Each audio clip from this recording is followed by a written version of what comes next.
Bonjour à tous mes petits loups, je suis ici pour vous parler du film Capitaine Marvel. Il est sorti le 6 mars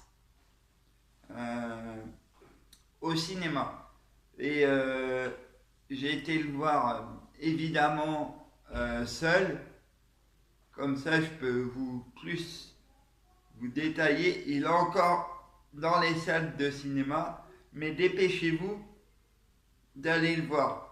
Parce que je vais détailler, pour ceux qui ne l'ont pas vu, je vais détailler le film un peu, mais pas beaucoup.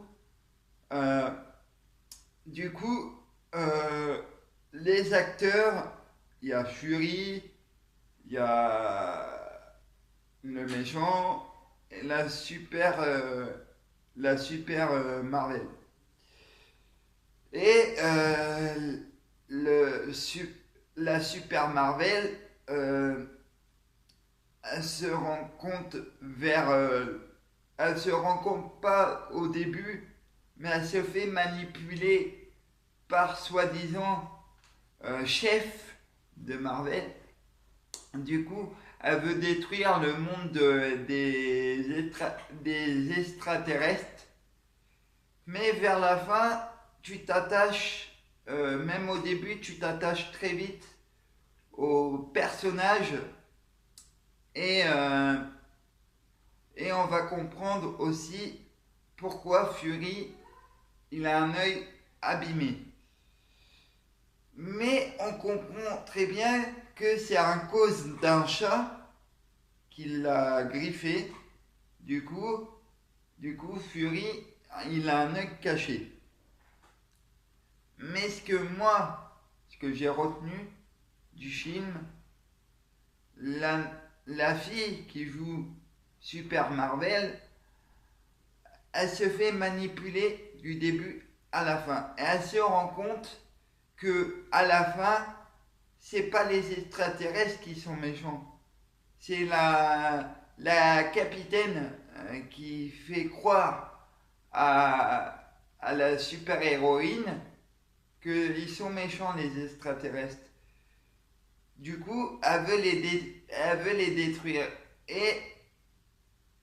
Et du coup, les extraterrestres vont se transformer en humains pour pas se faire repérer.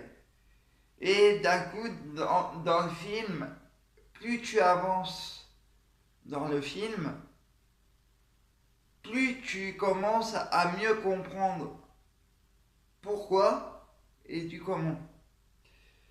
Et puis, bien sûr, j'ai eu la chance de le voir pas en 3D parce que moi j'ai du mal à supporter le 3D parce que ça fait mal aux yeux. Et franchement, moi pour ma part, j'ai bien aimé. Moi, ce qui m'a plus dérangé, c'est on voit pas assez euh, l'arrière l'arrière des autres acteurs. Euh, Il y a beaucoup d'actions, mais à un bout d'un moment, je me suis dit, je vais m'ennuyer. Et non, ils te tiennent en haleine jusqu'au bout. Voilà, c'était ma petite avis.